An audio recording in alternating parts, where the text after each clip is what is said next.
সালথায় union chairman gold cup football টুর্নামেন্টের শুভ উদ্বোধন। ফরিদপুরে সালথায় union chairman gold cup tournament 2024-এর শুভ উদ্বোধন করা হয়েছে।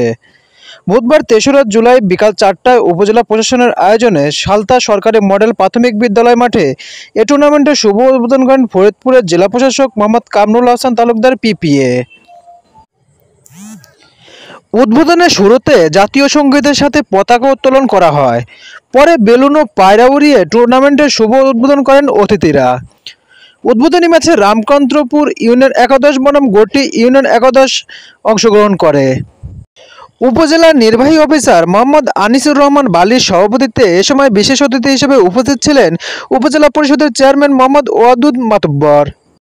এছাড়াও সালথা থানার ভারপ্রাপ্ত কর্মকর্তা ওসিম মোহাম্মদ ফায়েজুর রহমান, উপজেলা ভাইস চেয়ারম্যান মোহাম্মদ শওকত হোসেন মুকুল, মহিলা ভাইস চেয়ারম্যান মোর্শেদা খানম, উপজেলা আওয়ামী লীগের সাধারণ সম্পাদক Faruquzzaman Fakir Mia, Ramkantapur union chairman Mohammad Isharat Hossain, Goti UP chairman Mohammad Habibur Rahman Lablu সহ বিভিন্ন ইউনিয়নের চেয়ারম্যানবৃন্দ উপস্থিত ছিলেন। খেলায় গোটি ইউনিয়ন একাদশ 2-0 গোলে হারিয়ে রামকান্তপুর ইউনিয়ন একাদশকে পরাজিত করে।